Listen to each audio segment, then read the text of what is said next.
सत्यनारायण भगवान की कथा की मूलता है कि जिस जगह पर सत्यनारायण भगवान की कथा हो रही हो, तुम प्रथम अध्याय में जाओ मत जाओ, द्वितीय अध्याय में जाओ मत जाओ, तृतीय अध्याय में जाओ मत जाओ, पंचम अध्याय में जाओ मत जाओ, आरती में तुम जाओ चाहे मत जाओ, पर सत्यनारायण भगवान की कथा कहती है जब कथा पूर्ण हो जाए और तुम्हारे कानों में टिकोरे की आवाज आए कि आरती हो गई है, तब आरती होने के बाद प्रसाद लेने के लिए, प्रणाम करने के लिए अवश्य जाओ। ये सत्यनारायण भगवान की कथा की मूलता है।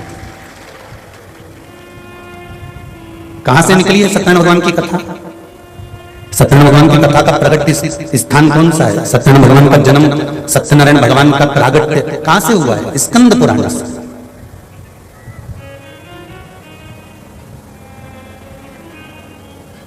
भगवान विष्णु का नाम सत्यनारायण कब पड़ा था? जब ब्रह्मा जी और भगवान विष्णु ने एक अग्नि के खंभ को प्रकट करा था, शिवलिंग को प्रकट करा था, और उस शिवलिंग का चरण और शीश देखने के लिए दोनों देवता गए थे। भगवान विष्णु चरण में गए और भगवान ब्रह्मा आकाश में गए।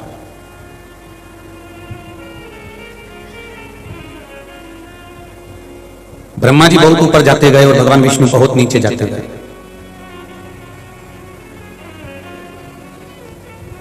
तलातल, रसातल, पताल में पहुंचने के बाद भी भगवान शंकर के चरण नहीं मिले। तब ब्रह्मा जी ने आकर पूछा भगवान विष्णु से, क्या आपको भगवान के चरण मिले? भगवान विष्णु ने एक शब्द में कह दिया कि मुझे भगवान शंकर के चरण नहीं मिले, तो शिवलिंग में से आकाशवाणी हो गई, हे नारायण, तुमने आज शंकर के सामने सत्य बोला है, इसलिए आज से तुम्हारा नाम सत्यनारायण होगा।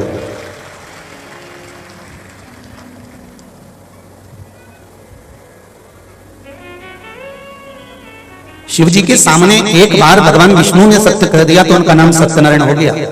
मेरे हिसाब से तो जन्म लेने वाले मनुष्य का नाम हर 2 महीने में बदल देना चाहिए। ये कभी कुछ कहता है, कभी कुछ कहता है, तुरंत बदल लेता है।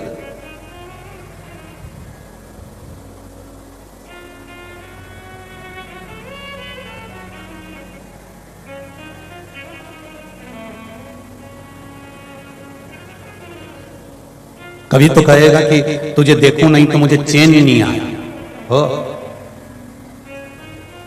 और जब शादी हो जाए ना और दोनों में झगड़ा हो जाए तब पति चिल्लाकर बोलता है, जब से तेरा मुंडा देखा मेरी जिंदगी बेकार हो गई, और अभी फोन पे बोल रहा था कितनी देखूं तो चैन नहीं आया। तुरंत पलटे। मेरे शिव जी का नाम, मेरे शंकर भगवान ने भगवान विष्णु को सत्यनारायण कहा है, इसलिए सत्यनारायण भगवान की कथा कहीं और से नहीं निकली है। सत्यनारायण भगवान की कथा स्कंद पुराण से निकली है।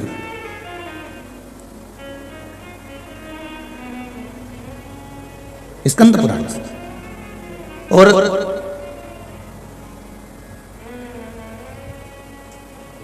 सत्यनारायण भगवान की कथा की मूलता प्रसाद से करी गई कि तुम कथा में पहुंचो ना पहुंचो, तुम प्रणाम करो ना करो, पर तुम आरती में जाओ चाहे मत जाओ, पर आखिरी में सत्यनारायण भगवान की उस कथा में पहुंच जाना। उससे क्या होगा? तो उसमें जो प्रसाद मिलेगा, प्रसाद का मतलब होता है प्रसाद, प्रभु का साक्षात दर्शन, अर्थात हाथ में तेरे जब वो पंजेरी आएगी तो वो पंजेरी नहीं है, तेरा मन भगवान की मंजीरी स्वयं बन जाएगा और तू प्रसाद के रूप में भगवान का दर्शन कर, स्वयं भगवान का दर्शन।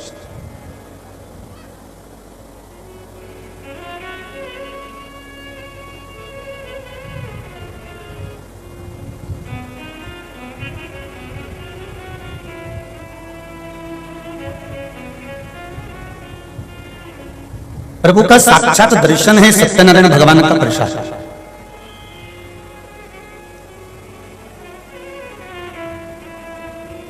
सत्यनारायण भगवान की कथा किस किसने सुनी है? जरा हाथ ऊंचा करो।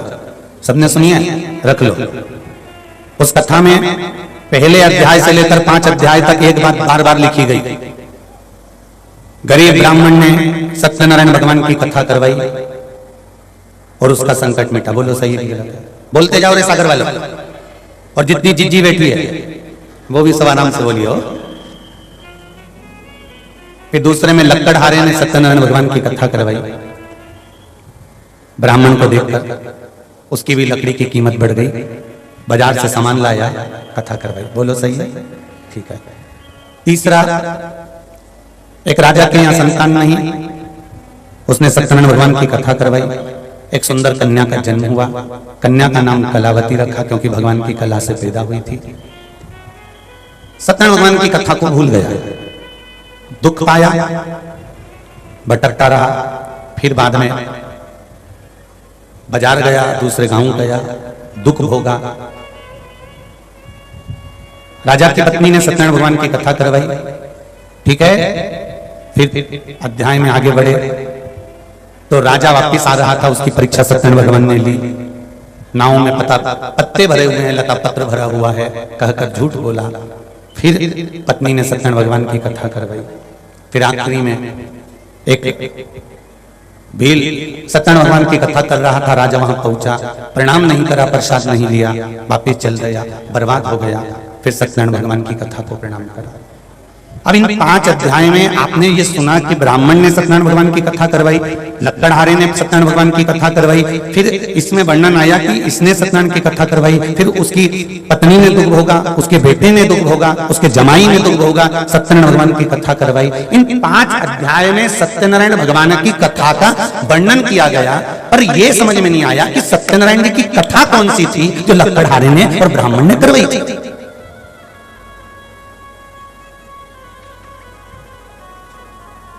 बोलो जी जी।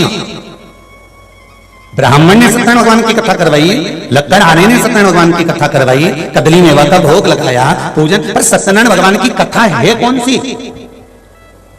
जिसको लक्कड़हारे ने करवाया था, जिसको ब्राह्मण ने करवाया था, जिसको राजा ने सुना था, जिसको उसके जमाई ने सुना था, और नाव लता पत्र भरकर, तो वो सत्यनारायण की कथा कौन सी थी? तो स्कंद पुराण कहती है वो सत्यनारायण भगवान की कथा कोई दूसरी नहीं थी। भगवान ब्रह्मा और विष्णु ने जो शिवलिंग की उत्पत्ति करी थी, उस शिवलिंग का और छोर देखने के लिए दोनों गए थे, पाताल में मेरे भगवान पहुंच गए थे, उनको भगवान के चरण नहीं मिले थे, तो ब्रह्मा जी के सामने उन्होंने सत्य कह दिया था, इसलिए भगवान शंकर ने उनका नाम सत्यनारायण रख दिया था। ये सत्यनारायण भगवान की मूल कथा का सार तत्व है।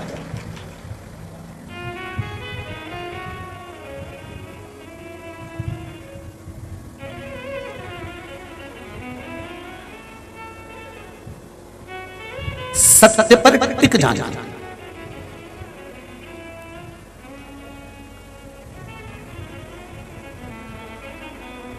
सत्य पर अड़ जाना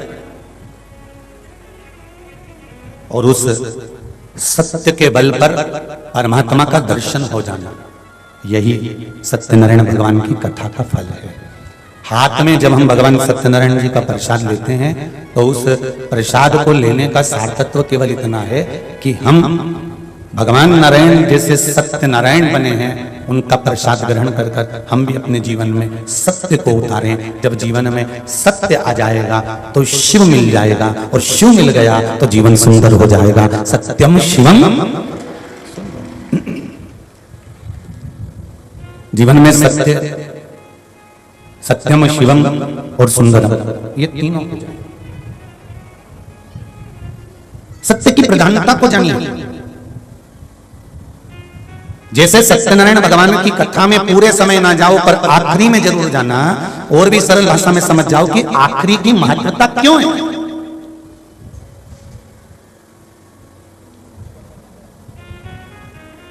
ये दुनिया के लोग इंतजार क्यों करते हैं कि 7 दिन की शिवपुराण पूरी होगी तो हम तो आखिरी दिन जाएंगे,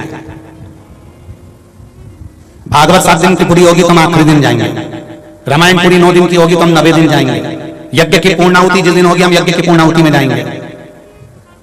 ये सारी दुनिया के लोग पूर्णाहुति में क्यों जाना चाहते हैं? ये सारी दुनिया के लोग पूर्णता में क्यों जाना चाहते हैं? ये सारी दुनिया के लोग आखिरी में क्यों जाना चाहते हैं? इनको जाने का कारण क्या है? क्योंकि सब समझदार है। इनको मालूम है अपने यहाँ कोई ब्याई दिया जाए, अपने यहाँ कोई सगा दिया जाए, अपने यहाँ कोई रिश्तेदार आ जाए, अपने यहाँ मौसी जी आ जाए, नाना जी आ जाए, मामा जी आ जाए, काका जी आ जाए, अपन इनको खूब लड्डू पेड़ा गुलाब जामुन खिलाते हैं, खूब प्रेम से रखते हैं, खूब आनंद में रखते हैं। पर जब ब्याई जी जाए, सगा जी जाए, मामा जी नाना जी जब जाने लगे, जब जाने का समय होता है, तभी नाना जी जेब में से फिर पर्स निकालते हैं और 500 का नोट निकाल के छोरा छोरी को देते हैं। नाना जी रोज देते हैं क्या? अरे बोलते जाओ जरा जम के, नहीं। मौसी रोज देगी? नहीं। काका जी रोज देंगे? नहीं। बुआ जी रोज देगी नहीं, फूफा जी रोज देंगे नहीं, पर जब जाने लगेंगे, आखिरी में जब जाने लगेंगे तो तुम अपनी बुआ बहन बेटी को कुछ दोगे, मामा जी काका जी फूफा जी जिन जा रहे होंगे उनको कुछ दोगे और वो तुमको कुछ देंगे। मतलब तुम्हारे यहाँ का जीवन की एक लीला भी कहती है कि ये जो लेन देन होता है ये आखिरी में होता है। उसी तरह शिव महापुराण की कथा कहती है बचपन गया जाने दो, जवानी गई जाने दो, अधेड़ी गई जाने दो, पर बुढ़ापा आखिरी का है, इसको ऐसे मत गवा देना। इसी बीच में परमात्मा तुझे कुछ दे देगा और तू उसको कुछ दे देगा और जिंदगी संवर जाएगी। अंतिम बिंदु को संभालना। शंभू भराव करिए, उससे भराव नहीं आ रहा। अंतिम बिंदु को संभालना है।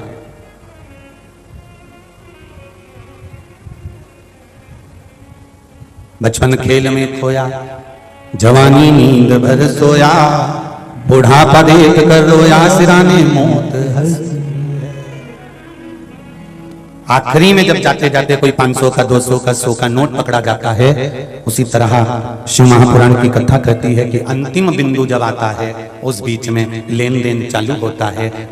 मौसा जी इनको देते हैं और जिनके यहाँ गए हैं वो मौसा जी को या बीआई जी को देते हैं या काका जी को या बुआ जी को देते हैं, फूफा जी बुआ जी जाते जाते छोटे छोटे छोरा छोरी को देते हैं। उसी तरह अंतिम समय में तुम परमात्मा को दोगे राम नाम कृष्ण नाम शिव नाम, तो अंतिम समय में परमात्मा भी तुमको देगा वैकुंठ धाम या कैलाश धाम या गौलोक धाम।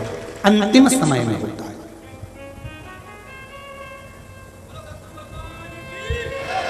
और ये अंतिम समय का जो खेल है इसको समझना बहुत जरूरी है महाराज।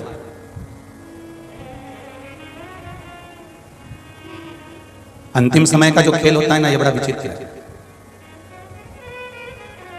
तुमने दान करा, तुमने धर्म करा, तुमने पुण्य करा, तुमने सत्कर्म करा, तुमने स्मरण करा, ये जीवन का एक आनंद सुख है।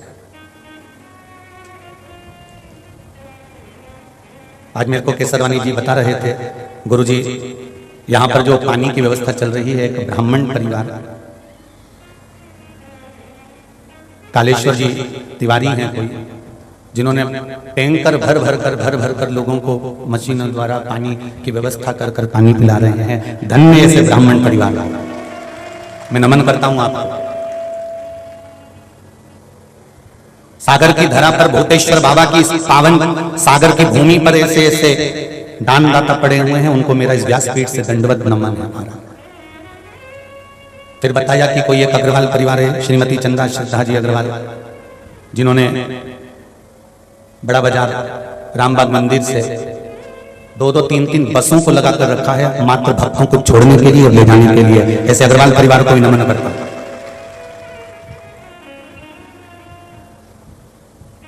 तुम सारे जितनी भी भागवत हुई हो, जितनी भी रामायण हुई हो, जितने भी यज्ञ हुए हो, जितने भी अनुष्ठान हुए हो, उसमें तुमने कुछ करा वो अपनी जगह पर है, पर शंकर के मंदिर में शिव महापुराण में एक बार जो थोड़ा सा कर देता है वो मरते दम तक खत्म नहीं होता, तो हमेशा अजर अमर होता है।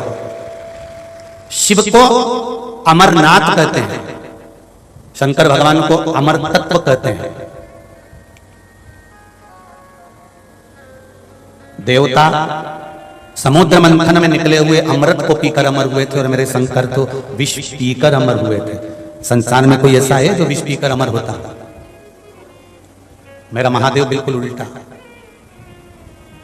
बिल्कुल विपरीत,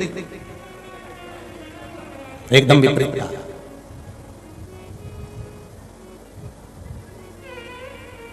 ध्यान से सुनना, जितने दूसरे नंबर के पंडाल में बैठे और जितने तीसरे नंबर के पंडाल में बैठे, क्योंकि सामने वाले पंडाल वाले तो हमको दिख रहे हैं, पर साइड वाले तुम लोग जरा ध्यान से सुनना रहे, कोने में सट सट के बैठे हो,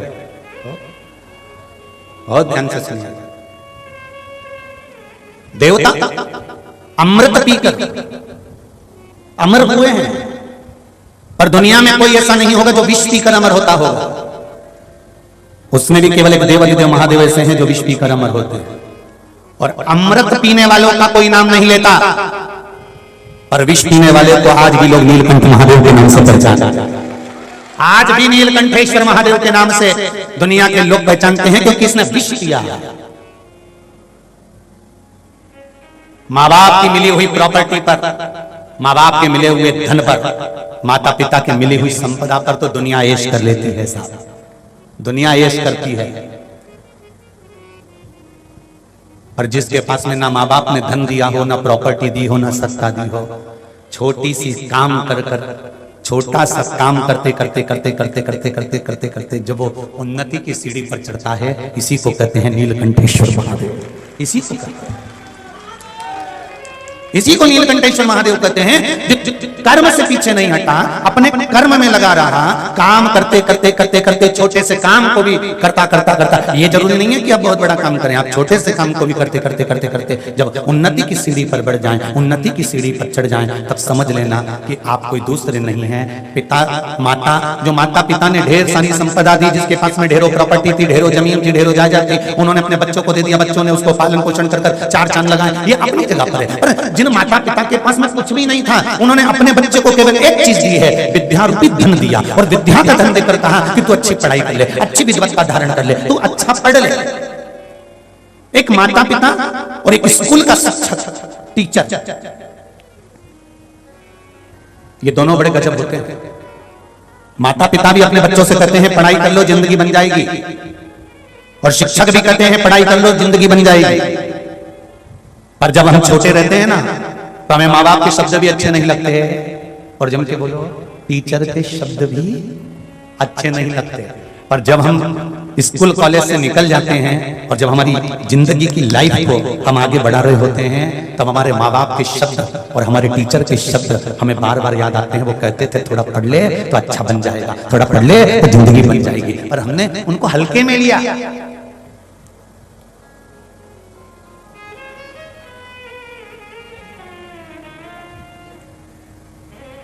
जितने नवयुवक बच्चे यहाँ पर बैठे हुए हैं, जितने बेटे बेटियां यहाँ पर बैठे हुए हैं, जितने आस्था चैनल पर नवयुवक बच्चे कथा सुन रहे हैं, जितने फेसबुक यूट्यूब पर नवयुवक बच्चे कथा सुन रहे हैं, मैं उनसे कहूंगा तुम्हारे माता पिता तुम्हारे मार्ग को प्रशस्त करने वाले हैं, और जो शिक्षक तुमको स्कूल में और कॉलेज में पढ़ा रहे हैं, ये शिक्षक तुम्हारे मार्ग को प्रशस्त करने वाले हैं। आज ये तुम्हें पढ़ाकर लिखाकर अग्रण्यता का भाव प्रदान करेंगे, आगे लेकर जाएंगे।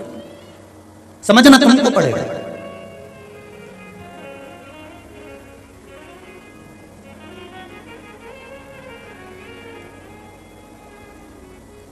अमृत पीने के बाद तो लोग भले कहते हैं कि इसने अमृत पिया है, यह अमर हो गया है, पर विष पीने के बाद अगर कोई अमर हो रहा है तो यह देवादिदेव महादेव ही है, उसके सिवा कोई दूसरा।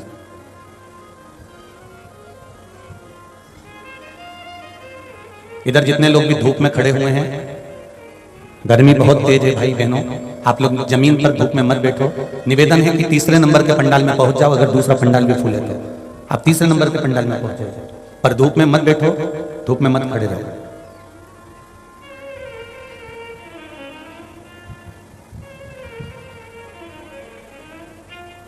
भक्ति,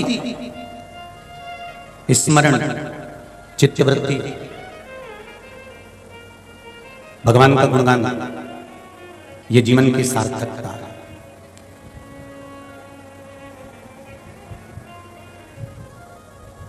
सत्यमय जियो। एक छोटा सा झूठ केतकी के फूल ने बोल दिया था तो आज तक महादेव पर नहीं चढ़ा। एक छोटा सा झूठ, चोंगे जैसी आवाज आ रही है, उसको सेट करिए। एक छोटा सा झूठ गौ माता ने बोल दिया था तो मुख आज भी झूठन का सेवन कर रहा है। अच्छा ईमानदारी से बोलना रे जी। और जितने भाई बहन यहाँ कथा सुन रहे हैं, और जितने आस्था चैनल पर कथा सुन रहे हैं, जितने फेसबुक यूट्यूब पर सुन रहे हैं, तुम्हारे हृदय पर हाथ रखकर बोलना, तुमको मालूम है कि गौ माता में भगवान बसते हैं, तुमको मालूम है कि 33 कोटि देवता इस गौ माता में बसते हैं, तुमको मालूम है कि इसमें देवी देवता बसते हैं, तुमको मालूम है कि गौ माता पूजनीय है, तुमको मालूम है कि इसमें भगवान का वास होता है, तुमको मालूम है कि इसको प्रणाम किया जाता है, तुमको मालूम है कि गौ माता की पूंछ पकड़कर पार लगाया जाता है, तुमको मालूम है कि बेतरनी करने के लिए गाय की पूंछ का पकड़कर दान किया जाता है, तुमको मालूम है कि सारी दुनिया में गौदान से बड़ा कोई दान नहीं है। उसके बाद भी, इतना ज्ञान होने के बाद भी घर की जो झूठन निकलती है तो भी तुम गाय को ही क्यों देते हो?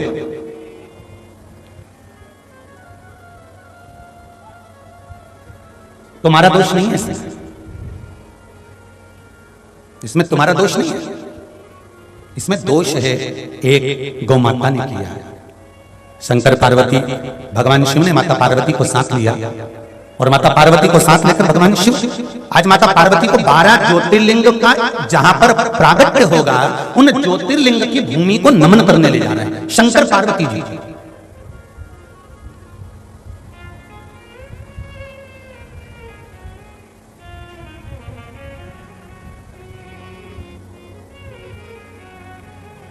मकान बनाने से पहले मकान का भूमि पूजन क्यों होता है? उत्तर दीजिए, बोलो रे भाई। दुकान बनाने से पहले, मकान बनाने से पहले, फैक्ट्री बनाने से पहले कथा जिस भूमि पर होती है उस भूमि पर ध्वजारोहण, यज्ञ जिस भूमि पर होता है उस यज्ञ की भूमि का ध्वजारोहण,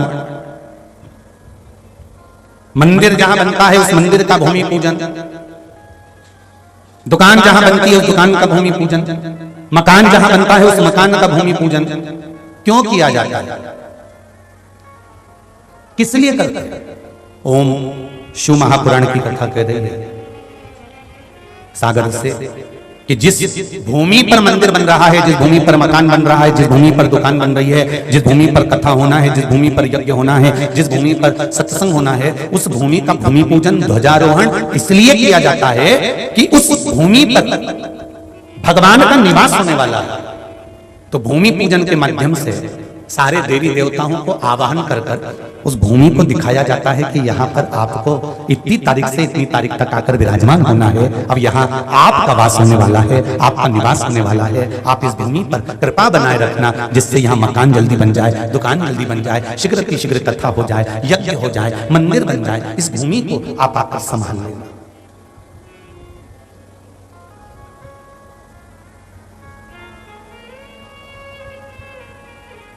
शंकर भगवान माता पार्वती को जिस जगह पर 12 ज्योतिर्लिंग का निर्माण होगा, जिस भूमि पर भगवान शंकर 12 ज्योतिर्लिंग के रूप में विराजमान होंगे, सोमनाथ हुआ, मल्लिकार्जुन हुआ, भीमाशंकर हुआ, त्र्यंबकेश्वर हुआ, ओंकारेश्वर हुआ, महाकाल हुआ, रामेश्वर हुआ, विश्वनाथ हुए, वैद्यनाथ हुए, नागेश्वर हुए, केदार हुए, दारुक हुए, जहां जहां पर मेरे भगवान शंकर विराजमान होंगे, भगवान शंकर माता पार्वती को लेकर उन 12 ज्योतिर्लिंग की भूमि को नमन करने के लिए पहुंचे। और सारी भूमि को नमन करने के बाद में मेरे महादेव पहुंच गए सीधे रामेश्वरम की भूमि पर, समुद्र के किनारे। तब पार्वती मैया ने यहां पर एक कृष्ण खड़ा कर दिया है शिव जी के साथ। पति और पत्नी इन दोनों का जो संवाद होता है, यदि पत्नी और पति का अगर संवाद होता है तो संवाद में अगर धर्म की चर्चा होती है तो यह निश्चित है कि गर्भ से होने वाली संतान भी धर्ममय ही होगी। ये निश्चितता, निश्चितता।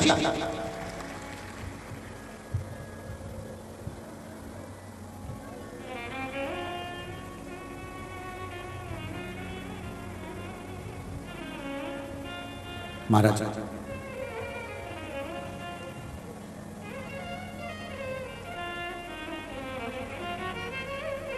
जिससे एक तेज हवा चलती है तो वो चली हुई हवा मौसम बदल देती है। गर्मी पड़ रही हो, ठंडक ला देती है। कई बार ऐसी हवा चलती है कि पानी को खींचकर पानी बरसा देती है।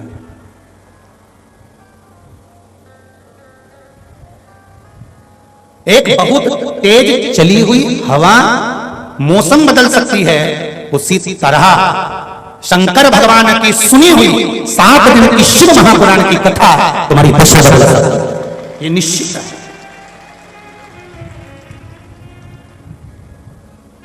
हवा मौसम बदलने का बल रखती है और शिव महापुराण की कथा तुम्हारी दशा बदलने का बल रखती है। ये शंकर की वो कथा है जो तुम्हारी जिंदगी को बदलने का क्रम कर सकती है। और क्यों ना बदले?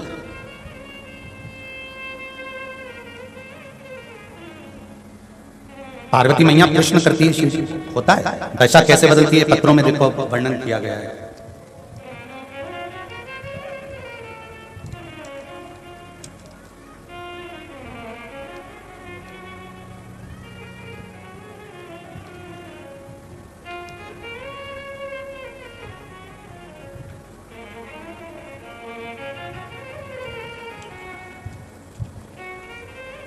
मेरी 7 साल की बेटी ने ये उपाय किया है गुरुजी। आराध्या चौरसिया सागर मध्य प्रदेश तिलीवाड़ से हैं। कहीं बेटी हैं तो हाथ उठाए।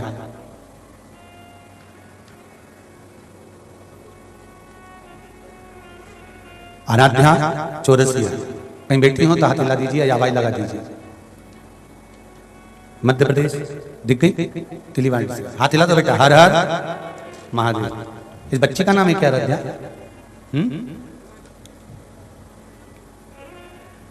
गुरुजी 2 साल से कान के ऊपर वाले हिस्से में गांठ हो गई थी। डॉक्टर ने ऑपरेशन के लिए बोला था।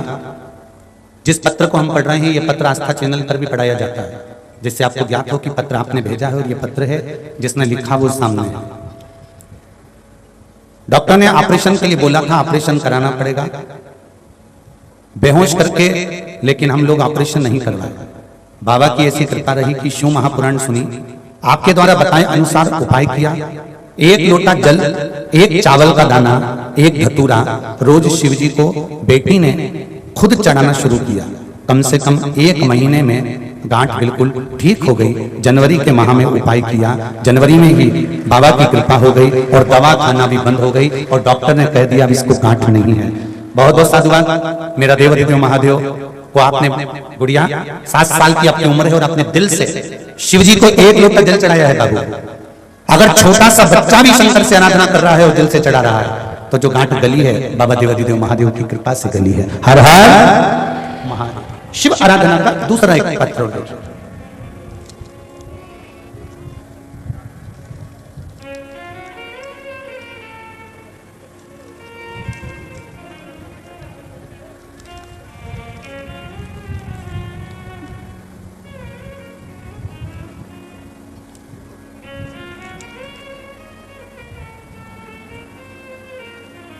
मैं सोना नामदेव, ग्राम सिहोरा, जिला सागर की रहने वाली हूं।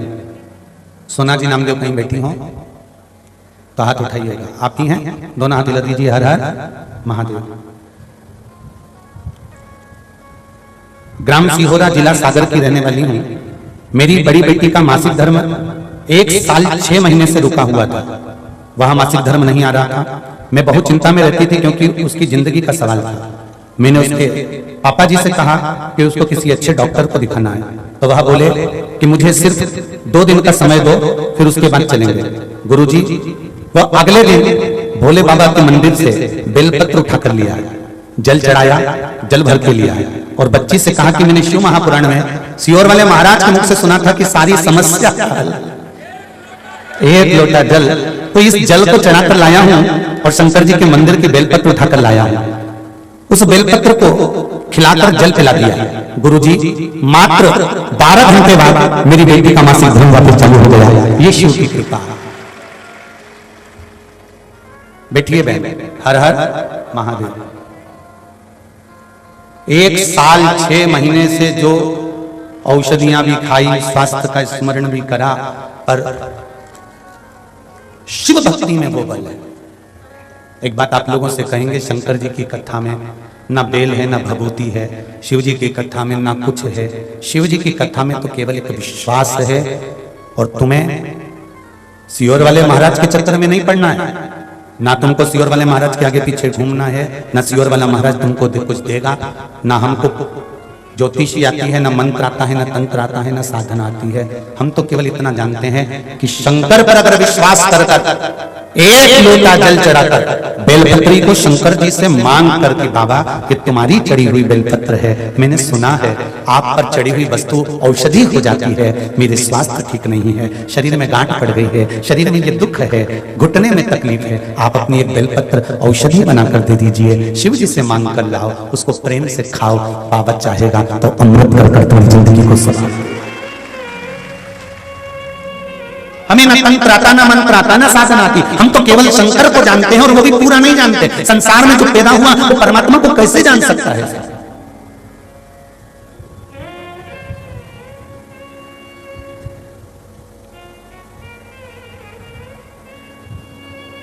पत्रों का ढेर लगा हुआ है, ढेर पत्र आप लोगों ने भेजे हैं। अब इतने पत्रों का स्मरण कथाओं में करना कठिन है, परंतु फिर भी जो देवाधिदेव महादेव की कृपा है, भक्ति है, वही तो आप लोगों ने लिखा है। तेरा ही दिया मैंने खाया पिया है, तेरा शुक्रिया है, तेरा शुक्रिया है। हम तो कहेंगे अगर श्री श्याम बाबू केसरवानी ने अगर ये कथा करवाई है और उनके 5 पुत्रों ने इस कथा के आयोजन को रखा है, तो श्याम बाबू केसरवानी पर कहीं इनके परिवार पर शंकर जी की करुणा हुई और आपके द्वारा शिव की स्तुति हुई, इसलिए कहीं यह कथा, कहीं शिव की कृपा।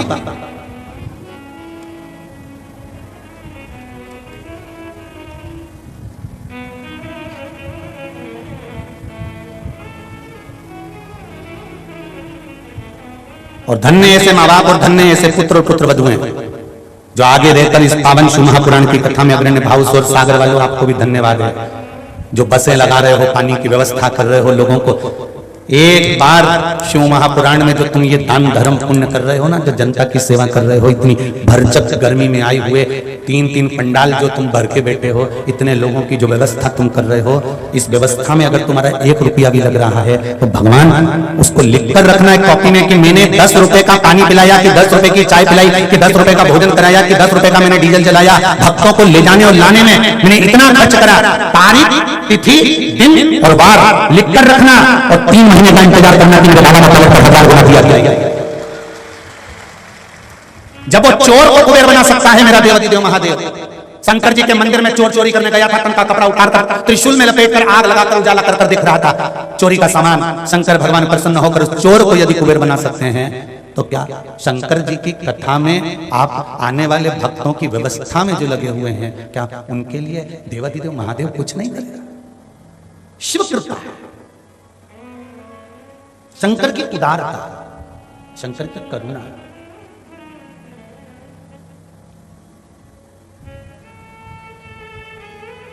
मैं तो बाबा भोलेनाथ जी से यही प्रार्थना करता हूं हर पल, महादेव कोई एक खेल रचा दो, महादेव कोई एक खेल रचा दो, सारी दुनिया को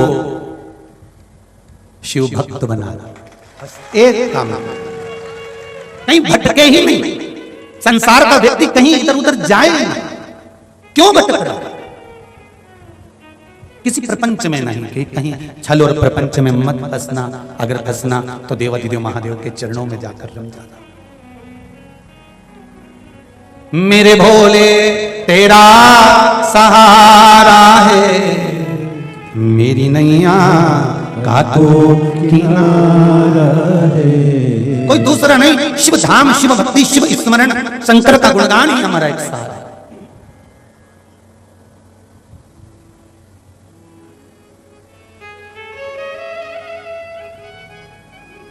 पार्वती जी ने कृष्ण खड़ा कर दिया शिव जी के सामने। 12 ज्योतिर्लिंग की भूमि पर जहां शंकर भगवान का प्राकट्य होगा, जहां ज्योतिर्लिंग शिवलिंग जहां पर प्रकट होगा, ऐसे 12 ज्योतिर्लिंग की भूमि को घूमने के बाद उस भूमि पर पहुंचे हैं रामेश्वर धरा। कथा तो आप टीवी पर सुन लोगे, जो दूर रहने वाले हैं वो टीवी पर कथा सुने चलता है, पर आपके क्षेत्र में अगर कथा हो रही हो, फिर निवेदन करेंगे जैसे शंकर भगवान पार्वती को लेकर 12 ज्योतिर्लिंग की भूमि को प्रणाम करने गए थे। क्यों? पार्वती जी ने पूछा कि यहाँ आने का फल क्या है? शंकर भगवान कहते हैं जिस धरा पर तीर्थ का निर्माण होगा, जिस धरा पर कथा का निर्माण होगा, जिस धरा पर मंदिर का निर्माण होगा, जिस धरा पर संत साधु सन्यासी तपस्वी साधक उपासक और शिव भक्त जहां पर जाकर बैठेंगे, उस भूमि को मात्र छू लेना, उसकी रज मस्तक पर चढ़ जाना, यही जीवन का सबसे बड़ा कल्याण है। कितने बैठे हो? हजारों लाखों में आप लोग आए हो।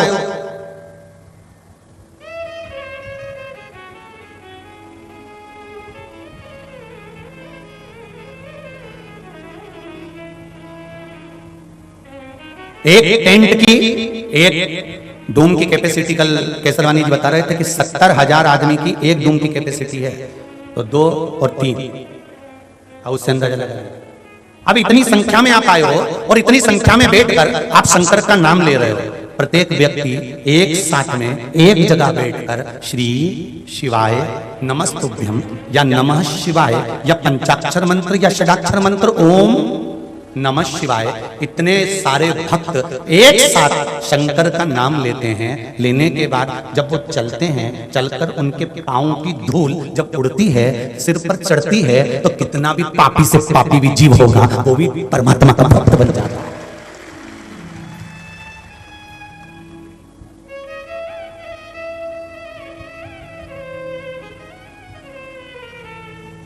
कितना पापी से पापी जीव, वो भी परमात्मा का गुणगान कर कर।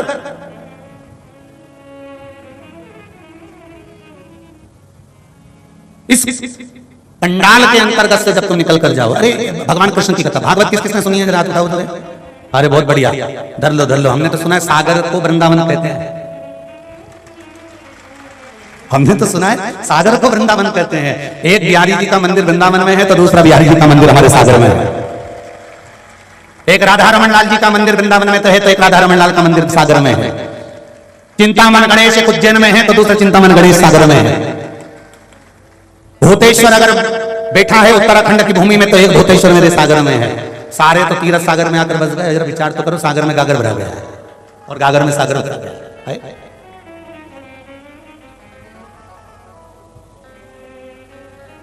भागवत जी आपने सुनी है? तो उस भागवत जी में आपने एक प्रसंग सुना होगा कि भगवान कृष्ण गैया चराने चले। बोलो सही है, गौएं चराने के लिए भगवान कृष्ण चले। अब एक भजन गाते हो आप लोग, आगे आगे गैया पीछे पीछे बीच में मदन गोपाल। मेरे मन की मनोरथ पूर्ण करना, सुना है तेरी कथा में बैठ कर जो मांगा जाता है वो तो पूर्ण करता है, तेरी कृपा से मिला। भागवत में एक सार आता है कि आगे भगवान गाय को लेकर चल रहे हैं, पीछे भगवान कृष्ण चल रहे हैं।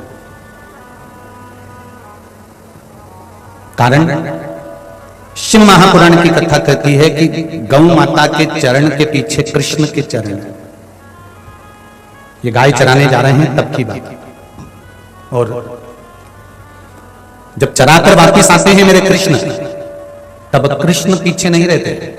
भगवान कृष्ण बंसी बजाते हुए आगे चलते हैं और गाय बछड़े सब पीछे पीछे चले आते हैं। दोनों में क्या अंतर है कि जब मेरे ठाकुर, जब मेरे कृष्ण आगे आगे चलते जाते हैं और पीछे पीछे गाय बछड़े चलते जाते हैं, तो मेरे भगवान के चरण जो रज पर पड़ते हैं, धूल पर पड़ते हैं, भूमि पर पड़ते हैं, गाय के खुर के द्वारा वो धूल उड़ती है और उड़कर सारे वृक्षों पर, लताओं पर, पशु पर, पक्षी पर जमती है, तो उन लता पशु पक्षी का भी कल्याण हो जाता है उस भगवान के चरण की रज से।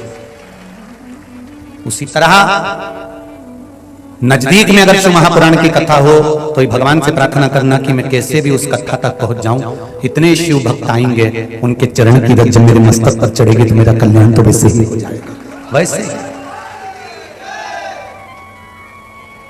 केवल चरण की रज से कल्याण है साहब। और जितने भी आए हो ना यहाँ पर कथा सुनकर जाओ ना, तुम्हारे शरीर पर अगर रज लग गई हो, धूल लग गई हो इस शिव महापुराण की, तो घर जाकर थोड़ी सी झड़ा देना कि चंदन है इस देश की माटी, तपोभूमि हर ग्राम है, हर बाला देवी की बच्चा बच्चा। महाराज साधारणता पार्वती जी ने शिव जी से प्रश्न किया कि ये धरा पर आप मुझे लेकर आए हो,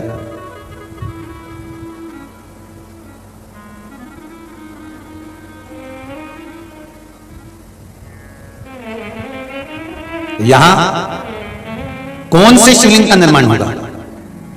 शंकर भगवान ने कहा, पार्वती जब मेरे राम जी के पिताजी भी चले गए होंगे, जब मेरे राम जी के राजपाट को छोड़कर मेरे राघव जी जब वन में आएंगे, पहुंचेंगे, पार्वती जब माता सीता भी उनके पास से चली गई होगी, पार्वती तब मेरे राघव जी के मन को जब लगेगा कि अब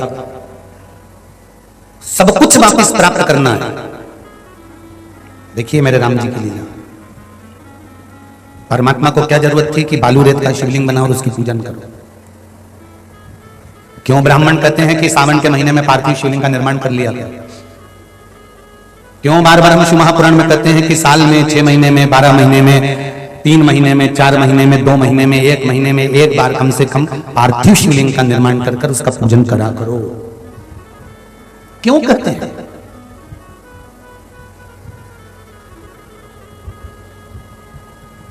क्या मिलता है पार्थिव शिवलिंग का पूजन करने से? तो कोई पूछे ना राम जी महाराज से कि आपने पार्थिव शिवलिंग का निर्माण क्यों करा, रामेश्वर धाम की स्थापना क्यों करी, पार्थिव शिवलिंग का निर्माण कर उसकी पूजन क्यों करी? जब कोई मार्ग समझ में ना आए, कोई रास्ता ही ना मिले, दुख ही दुख पड़ते जा रहा है। दशरथ जी चले गए, वन में डोलना पड़ रहा है, सीता जी भी चली गई, दुख पर दुख, सामने कोई रास्ता नहीं दिख रहा समुद्र लांघने का, तकलीफ पर तकलीफ बढ़ती चली जा रही है। तब राम जी ने विचार कर लिया, जब सब दूर से हताश हो जाओ तब एक शिवलिंग का निर्माण करो पार्थिव, उसकी पूजन करो और फिर उसका निर्माण कर पूजन कर कर उससे प्रार्थना करो। और मेरे राम जी ने वही किया। मेरे राघव जी ने शिवलिंग का निर्माण करा, पूजन करी और उसका फल क्या मिला? सेतु भी बन गया, लंका भी पहुंच गए, रावण भी मर गया, सीता भी मिल गई, वापिस अयोध्या भी आ गए, राम राज्य वापिस छा गया और अवध के राजा राम बन भी गए, वापिस बन गए अवध के राजा। पर शंकर भगवान ने एक शब्द मेरे राघव जी को कहा था, मेरे राम जी को कहा था कि राम आप अपने कर्म पर लगाने लगे रहना, दुनिया के लोग कुछ ना कुछ कहते ही रहेंगे। मृत्यु लोक में जन्म लिया है तो उंगली उठाने वाले तो तुम पर मिलेंगे ही।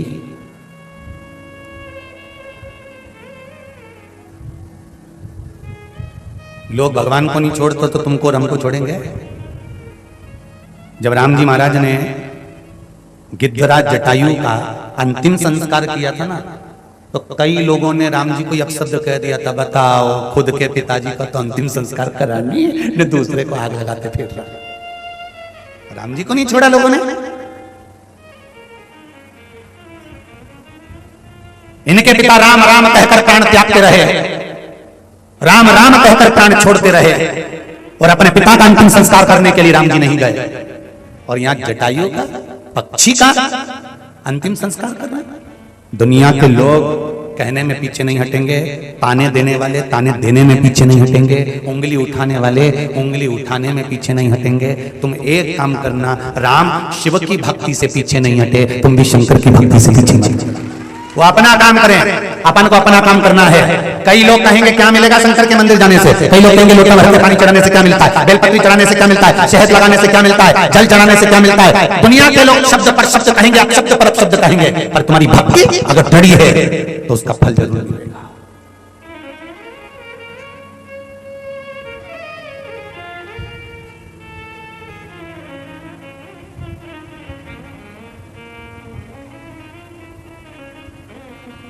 उंगली उठाने वाले उठाते रहेंगे, अपशब्द कहने वाले कहते रहेंगे। तुम अपनी भक्ति पर ध्यान दो, आप शिव भक्ति पर ध्यान दो। उनका काम है आप पर उंगली उठाना, आप पर आरोप लगाना, आप पर शब्द कहना।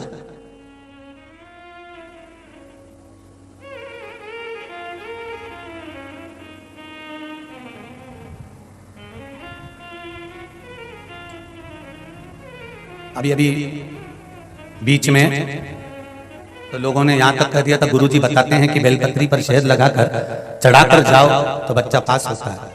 और गुरुजी कई बेटा फेल हो गया। राघव जी हमारे पास, हम जब कथा कर कर पहुंचे तो राघव हमारे पास बैठकर बहुत रोए कि मेरे दोस्त की मम्मी कह रही थी कि राघव तुम फेल हो गए हो। तो राघव हमारे जंघा पर अपना सिर रखकर, बच्चे छोटे हैं अभी 8th क्लास में तो है, गोदी में सिर रखकर बोले पापा मैं तो पास हो गया था तो मुझे वापस फेल क्यों कर दिया।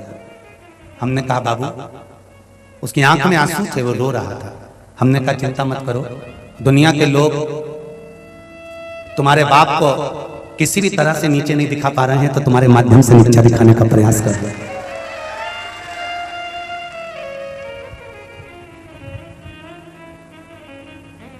प्रमाण देने की जरूरत नहीं होती, प्रमाण तो मेरा शिव देता है। फिर भी जब समिति के लोग नहीं माने तो राघव की मार्कशीट व्हाट्सएप पे डलवाई कि भैया लोगों को मन में तो आए कि छोरा कब पास हो गया तो फेल का क्यों गलत भाव प्रकट करना। राष्ट्र हित का कार्य करिए, सनातन धर्म को आगे बढ़ाने का प्रयास करिए। अपनी माता की कोख को और माता की गोद को गंदा मत करिए। किसी भी तरह से अपशब्द कहकर या सनातन धर्म को कोई आगे बढ़ा रहा हो उस पर उंगली उठाकर अपनी माता की कोख को गंदा करने का प्रयास मत करिए। बन सके तो सनातन धर्म को आगे बढ़ाने का प्रयास करिए कि हम सनातनी हैं और हमारे सनातन धर्म को हमें अपने अग्रण्य भाव में लेकर जाना है। वापिस इस भारत की भूमि के गौरव को आगे बढ़ाना है। ये साधारण नीति है। लोग राम जी को नहीं छोड़े, पर में कौन छोड़ने वाला? पर अपनी भक्ति पर विश्वास रखना। शंकर जी के मंदिर में जाना एक लोटा पानी चढ़ाने के लिए तो तुम्हारा विश्वास पक्का होना चाहिए, सीहोर वाले महाराज पर नहीं। पंडित प्रदीप मिश्रा पर विश्वास मत करना, क्योंकि ये तो मानव का शरीर है। इस मनुष्य शरीर का कोई भरोसा नहीं होता।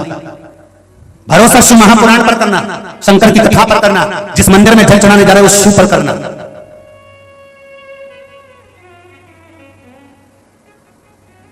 विश्वास शिव पर होना चाहिए। ये भरोसा करा। ये पत्र में आया, देखिए कितना सुंदर भाव लिखा है।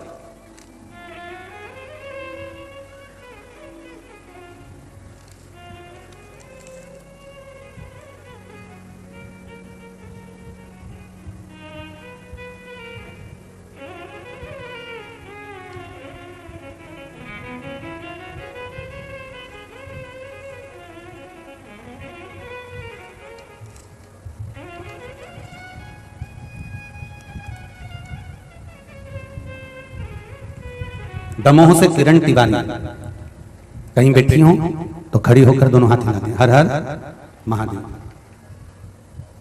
गुरुजी मेरी 2 बेटियां हैं, जिसमें से बड़ी बेटी जिसको जन्म से शुगर है, अभी वह 17 वर्ष की है। 500 शुगर रहती थी उसको, बड़ी तकलीफ थी गुरुदेव। जन्म से ही वो शुगर का मरीज है। सारे डॉक्टरों का इलाज चला, टेबलेट चली, औषधि चली, और शुगर लेवल में नहीं आ रही थी। तब किसी ने कहा कि भोलेनाथ पर चढ़ी हुई एक बेलपत्र खिलाना प्रारंभ कर, एक लोटा जल चढ़ाना प्रारंभ कर। बाबा की कृपा से अब वो 500 रहने वाली शुगर 250 पर आ गई है। ये शिव की कृपा। बेटो बहन, हर हर महा। अब इसमें कोई सीहोर वाले महाराज ने तुमको कुछ निकाल कर दे दिया कि कोई बूटी दे दी कि सीहोर वाला महाराज को जड़ी जानकर घुमा के फेंक दे। ऐसा कहीं घुमा के फेंकने वाला हो तो सीहोर वाले महाराज को बता देना, एक डंडा निकाल के कुबेरेश्वर बाबा का मंदिर जल्दी बनवा देंगे। कर्म तुम्हें करना पड़ेगा, मंदिर तक तुम्हें जाना पड़ेगा, एक लोटा जल तुम्हें चढ़ाना पड़ेगा। एक पत्र हो रहे उसको भी सुन लीजिए।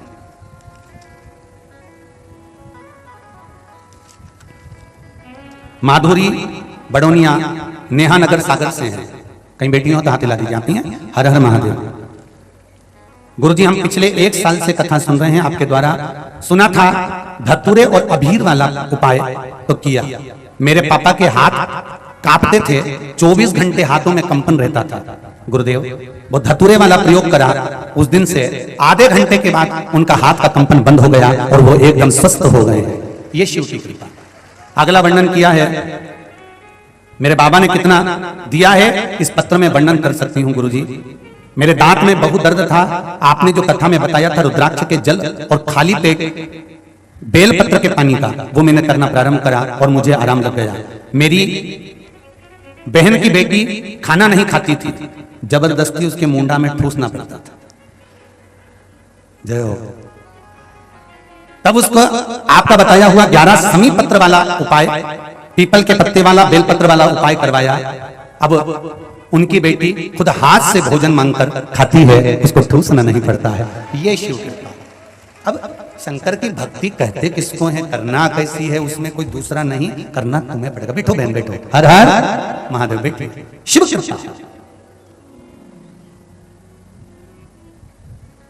यहां करना आपको है। मंदिर आपको जाना है, बेलपत्र आपको चढ़ाना है, उसकी शरणागति में आपको जाना है, उसके द्वार आपको जाना है, उसकी चौखट पर आपको जाना है, उससे निवेदन आपको करना। पर बिना विश्वास के नहीं, पूर्ण विश्वास के साथ शिव के द्वार जाइएगा। पूर्ण विश्वास के साथ, पूर्ण भरोसे के साथ।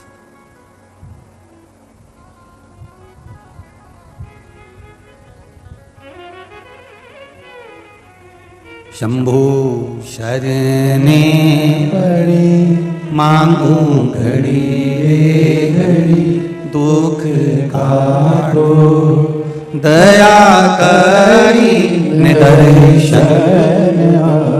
कई लोग कहते हैं गुरुजी आपकी कथा में आप इस लाइन को बार बार दोहराते हो, उसका कारण क्या है? हम कहते हैं ये सामूहिक प्रार्थना है कि शंभु शरणे पड़ी मांगू घड़ी रे घड़ी दुख काटो दया करी निदर्शन। ये सामूहिक प्रार्थना है कि मेरे दुख को काटना, जितने संसार में लोगों के दुख है वो कट जाएं और आपका दर्शन, आपका दीदार हो जाए, आपकी चौखट का दर्शन हो जाए। विश्वास की मूलता होती है तो परमात्मा मिलता जरूर है। पार्वती जी ने शिव जी से पूछा, 12 ज्योतिर्लिंग की भूमि को नमन कराने के बाद आप मुझे यहां लेकर आए हो, इस रामेश्वर धाम की धरा को दिखाने लाए हो, इस रामेश्वर धाम की धरा पर होना क्या है? शंकर भगवान ने कहा कि ये वो भूमि है जहां पर परमात्मा भगवान विष्णु स्वयं राम बनकर आएंगे और मेरा पूजन करेंगे और यहां रामेश्वर धाम की स्थापना होगी। यहां भगवान स्वयं स्वयं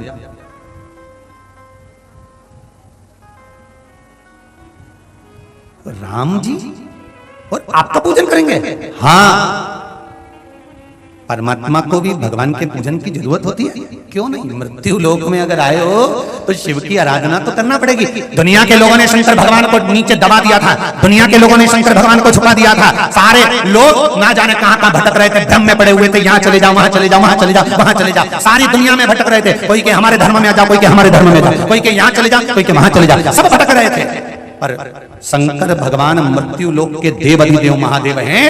हम तो कहते हैं कोरोना महामारी जो आई थी, ये कोरोना महामारी नहीं आई थी, ये शंकर जी की कथा को प्रकट करने के लिए आई थी। ईश्वर है क्या? महामृत्युंजय को परिचय कराने के लिए आई थी कि महामृत्युंजय की कथा क्या होती है, शंकर का कथा क्या होती है, शिव कथा क्या होती है। कौन जानता था कोरोना महामारी के पहले कि शिवपुराण भी कुछ होती है?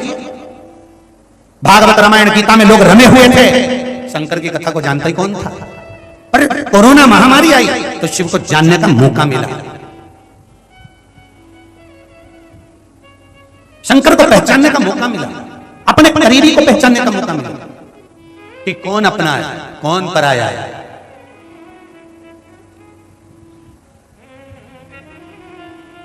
भगवान को भी भजन की जरूरत क्यों नहीं है? उनको भी करना। हाँ, कहते हैं ना,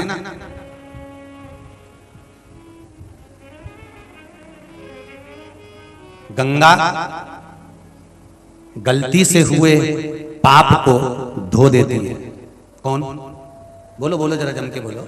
गंगा, गंगा जी वही पाप धोती है जो गलती से हुआ है, अनजाने में हुआ है। गंगा उस पाप को धोती है। जो जानबूझ कर पाप किया जाता है उसे गंगा नहीं धोती, उसे यमराज का लठ धोता है। तुम जान कर कर किसी को परेशान करो, जान कर कर किसी का धन खा गए, जान कर कर तुमने किसी को कष्ट दिया, गंगा गलती से अनजाने में हुए पाप को गंगा का जल धोता है, और जानबूझ कर किए हुए पाप को गंगा का जल नहीं धोता, उसे यम धोता है, उसे कोई दूसरा नहीं धोता। जब यहां से उठा के ले जाएगा ना अंतिम समय में, और ब्लैक कलर की स्कॉर्पियो में बांध कर, मेरे भगवान शंकर के पास व्हाइट कलर की टवेरा है नंदी, पर यमराज के पास में ब्लैक कलर की स्कॉर्पियो है पाड़ा, और उससे जो बांध कर ले जाएगा, धोते धोते ले जाएगा, और तुम चिल्लाती रह जाओगी मैंने कहीं बिगाड़ा, मैंने कहीं बिगाड़ा, मैंने क्या बिगाड़ा। मैं यमराज में तेरे हाथ जोड़ू, मुझे मत मार, अभी तो मैंने 3 दिन पहले ही लाल कलर की साड़ी ली है, एक बार भी नहीं पहनी यमराज, एक बार छोड़ दे वंस मोर, एक बार छोड़ दे मुझे वंस मोर। यमराज के चल रही लीला कि दोनों चल, फिर दिया उन्हें धर के तो लीला फिर चुप हो गई, मैंने लाल कलर की साड़ी, फिर रोती रोती बोली हमारी लाल कलर की साड़ी मैंने अभी पीको करवाई, वो की फाल लगवाई, कौन पहनेगा। इतने में यमराज बोला सियोर वाला महाराज हमेशा कहता था कि रोज प्रतिदिन सुबह से उठकर रात को सोते समय तक रोज ऐसे जीना कि कल दिन आए कि नहीं आए, आज का दिन फुल एंजॉयमेंट के साथ जीना, फुल आनंद के साथ। तेरे को रोज कहते थे कि रो के जिंदगी मत निकाल, पर सुबह से उठकर एक ही काम करती थी महाराज।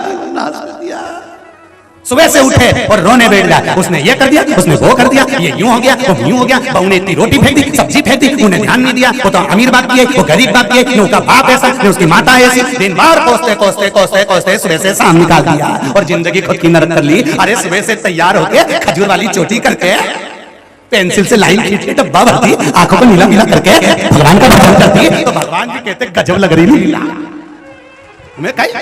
और पूरी जिंदगी रोने धोने में निकाल दी, उसने ये कर दिया, उसने वो कर दिया, उसने ये करा, उसने वो करा, वो ऐसी थी, वो वैसी थी, सुबह से लेकर रात तक रोती रही रोती रही रोती रही रोती रही। और रात किसने देखी और आधी रात के सांस रुकी गई नहीं निपटी गई, तो कौन भरोसा जिंदगी का, कौन भरोसा। एक से बढ़कर एक साड़ियां रखी अलमारी में, बोलो रीजी जी, किसी किसी साड़ी का तो नंबर ही नहीं लगता। साड़ी में कहती हो कि अब तो पहन ले, कई बार तो रख रही है दूसरी गिर जाती है, अब मुझे तो पहनो। साड़ी भी कहती है मुझे पहनो। 52 साल की हो गई, कब पहनेगी मेरे को?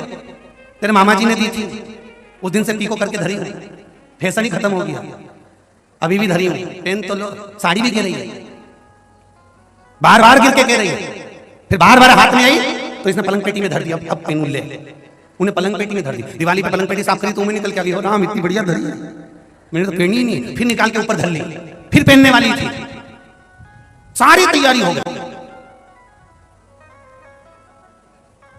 2 दिन पहले सोच के बैठी थी हमारे देवर के लड़के की शादी में नया वाला सेट पहनूंगी जो मैं लाई रतलाम से, और देवर के लड़के की शादी के पहले निपट गई, तो फिर कौन पहने?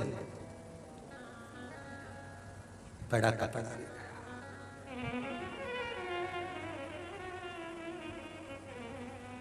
सब धरा रहे। पार्वती जी ने शिव जी से पूछा, ये भूमि पर राम जी को भी आपके शिवलिंग के पूजन की जरूरत है? शंकर भगवान ने कहा, सुनो पार्वती, आज मैं आपको एक शब्द कहता हूं, मृत्यु लोक में, संसार में, पृथ्वी पर अगर जन्म लिया है, हाँ तुम चंद्रमा पे जन्म लो या सूरज पे जन्म लो या मंगल में जन्म लो या तुम गुरु पे जन्म लो या जितने ग्रह उस पे जन्म लोगे, तो तुम भले शंकर जी की पूजन करो मत करो कोई मतलब नहीं, पर पृथ्वी पर भगवान शंकर कहते हैं अगर किसी का जन्म हुआ है, मृत्यु लोक में अगर कोई पैदा हुआ है, तो शिव जी कहते हैं उसको शंकर के शिवलिंग की अगर वो आराधना करेगा, मेरी आराधना करेगा, तो ये निश्चित है उसके सारे दुख काट कर मैं उसके सुख की घड़ी को उसके पालना करूंगा। वो मेरा भजन तो करे, भजन तो करो, भजन भोले बाबा का करते रहोगे तो संसार सागर से तरते रहोगे। एक भजन का बल इतना प्रबल होता है। सुनो पार्वती,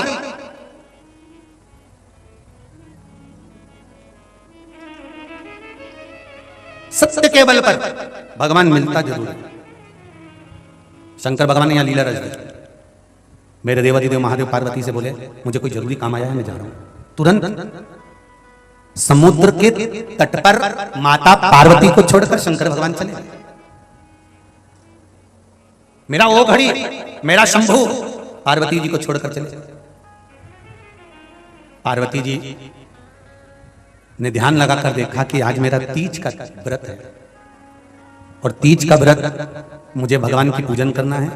पार्वती जी ने बालू रेत का शिवलिंग बनाया, पूजन करी समुद्र के तट पर। सारी पूजन करने के बाद वहां पर पार्वती जी भगवान शिवलिंग को विसर्जन कर दी। शाम को सुबह सुबह के समय पर भगवान शंकर आ गए और शिव जी ने आकर पूछा, क्यों री पार्वती, कल तीज का व्रत था, तू हर तीज पर मेरी पूजन करती है, तूने मेरी पूजन नहीं करी? पार्वती जी बोली, कैसे नहीं करी, मैंने आपकी पूजन करी है। तेरे पास कोई प्रमाण है पूजन का?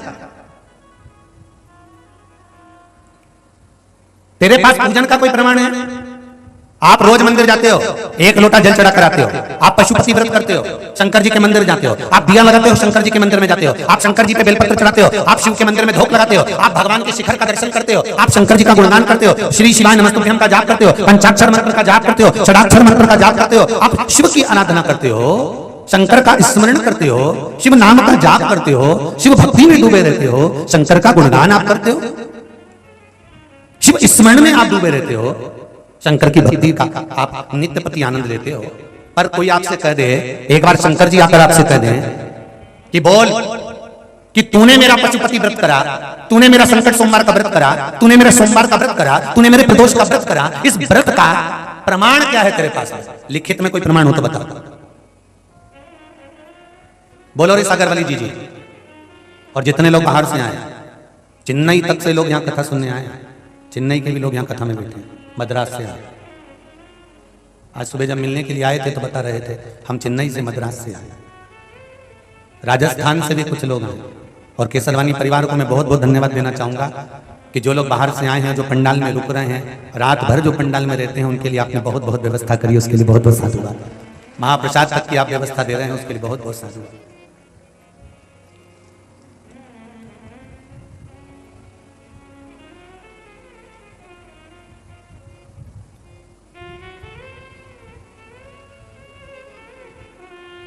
हमारे समिति के कुछ कार्यकर्ता यहीं पास में ठहरे हैं, उनका भी रात्रि को 11 बजे फोन आया, गुरुजी यहाँ पर जो लोग रात को रुके हैं तो कोई सागर से एक भैया झोले में कोई सामान भर के लाया और सबको बांट कर गया गुरुजी। हमने कहा यही सागर है, यहाँ लोग दिल बहुत बड़ा रखते हैं और सेवा भी बहुत करते हैं। उनको मालूम है कि दान धर्म और पुण्य किसको कहते हैं, यही सेवा का भाव। कुछ लोग यहाँ पर भोजन बना रहे होंगे तो केसरवानी जी गए होंगे, कहा होगा भोजन मत बनाओ, हम पहुंचाएंगे, आप आराम से पाओ, कथा सुनो, रात भर रुके हो, आप आनंद के साथ भगवान की भक्ति करो, शिव स्मरण, रस तत्व की मूलता।